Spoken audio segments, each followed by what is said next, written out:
Hans Wormhat. In this video, I want to talk about a certain feeling that I get sometimes when I'm thinking back on a few different video games I played growing up. And since it's a feeling, I can just do my best to try to explain it. And so here we go. This game, Populous. In this game, you're playing this invisible hand, and you're kind of the god to these people. And you build a society, and you have your group of followers, and yeah, they worship you. And there's a few different games like this that I played. Black and White. Black and White is still the only game that's made me feel like a god. And so, of course, I feel some embarrassment and my memories are tainted a little bit, but I guess sometimes there's some good in the bad. And one of the things is that thinking back on these video games, I just have a new perspective now about it. And so when you're playing these games, yeah, you are like the god character, but that's not exactly what this video is about. I'm more thinking about the NPCs in this game. These types of games, especially games like this where you got to build a city. These were my favorite growing up. I loved these. And in a lot of these games, you have these little NPC characters that are running around, and the thing that gives me the feeling, it's just the suspension of disbelief. I was always able in these games to just totally suspend my disbelief and immerse myself in these societies where people follow God, or often, of course, in these tainted examples, in these tainted games, it's usually pagan, multiple gods, lowercase g stuff. But that's not the point. The point is, I look back on these games and I look at the NPCs and just how they're fully committed into their religion. Their whole lives revolve around the religion. You hear them running around the streets talking about Apollo, and you know that they believe. You know how NPCs, they're not acting. NPCs are perfect in what they're doing. They're just fully committed to the role. An NPC doesn't doubt themselves. They're playing their role and they're fully committed to it, and they go through all the motions without questioning it. There's no ego there. And especially Black and White, this game, you have all the people praying to you, and you're this invisible hand god, and you can like grab rocks and chuck it at the people. So you grab rocks and chuck it at the people, and everybody's screaming and praying that God spares them their life. And just that total immersion that the NPC characters had into worshiping God, it gives me a feeling of I want to be that. And I know it seems strange. I want to be that NPC worshiping God, who's worshiping them perfectly, and there's no phoniness there. That's what I'm trying to get at, is in these games, you're able to submerge yourself, you can suspend your disbelief and go back to a time where people did have such strong faith that you just don't see today. I always talk about plastic Christians because it feels like Christianity today is so plastic. And I think that's what the root of this feeling that I get is about the NPCs in these types of games that I love to play, is that they had such strong faith and that their lives revolved around their faith. What's the deal with neckbeards and Vikings? Just neckbeard things. And you see that people need this in their life, and it gets misplaced. People put their faith in the strangest things these days, and instead of putting their perfect faith in God. You get neckbeards that they want to suspend their disbelief and pretend to be an Odinist. And they just do it. They just go through the motions.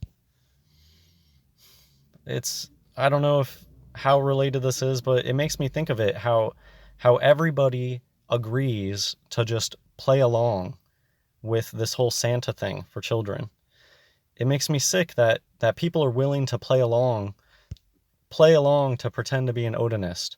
People are willing to play along to pretend to do these weird Santa things that I don't even want to get into.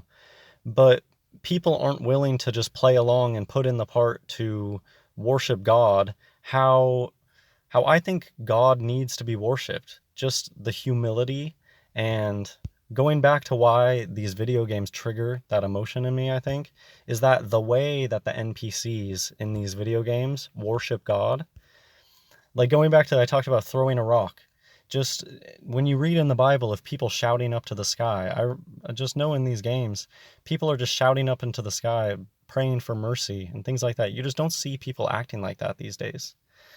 And so hopefully I'm describing this feeling in a way that you can understand. It's just now we got plastic Christianity, we got coffee shop Christianity, where these beautiful cathedrals are not places where people are shouting out to God and laying down on the ground and crying, and just, it's not really a place of worship anymore. It's totally plastic. What is this? This isn't how people are supposed to worship God. Just to try to bring it back to the feeling that I get when I think of those video games and the way that the NPCs act is just how strong in their faith they were and how committed, and how their whole society revolved around the religion, and it wasn't plastic or phony. So Proverbs chapter 1 verse 7, the fear of the Lord is the beginning of knowledge, but fools despise wisdom and instruction. I think fear of the Lord comes into this. In the video games, the NPCs are afraid because you can use your magic hand to strike a lightning bolt right next to them and chuck a rock at them or things like that. Nowadays, people are so, I guess it's just life is so easy for people. People have no fear of God. They're afraid of fake stuff that they see on the TV. There's barely any fear of God. And again, tied in with this is just doing it. Displays of your religion. Thinking back to the old video games, they live in society where doing grand gestures for God is just an everyday part of life. Always talking about God. I know it's silly, but something I think about from Seinfeld all the time is George Costanza says once that nobody talks about God anymore. And it's true. People just don't talk about God anymore. People don't live their lives for God like it's the most important thing.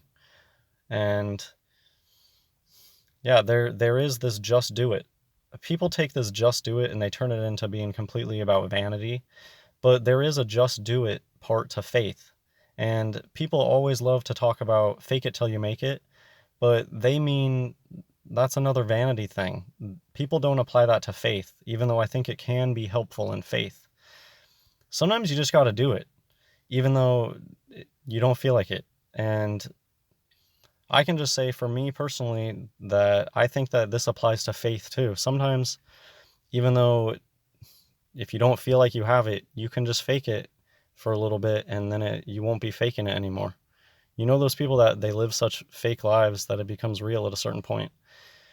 I believe that you can do that with a certain extent when it comes to faith. Just make sure that you're not just copying, don't just parrot what you see phony pastors at church do or what people do on the TV. If you're going to do this just do it thing, keep it strictly between you and God, and try to get anything that you're going to do out of the Bible. Try to do things that are biblical. Just to give an example, you might try doing some oil anointing on yourself. I don't know exactly the details of how it works, but I just want to give one example of how we can try to live more religious-based lives. And I'm not saying that everybody needs to go anoint themselves with oil, and that's a really important part of being saved or anything like that. It's just living lives that are more mindful and going back to the type of living that people did when religion was the most important thing in people's lives. Hopefully I described that well. John chapter 14, verse 11. Believe me that I am in the Father, and the Father in me, or else believe me for the very work's sake. I think that this statement right here is getting at this just do it mentality when it comes to your faith. Sometimes you just got to go for it. And yeah, that's it. God bless everyone.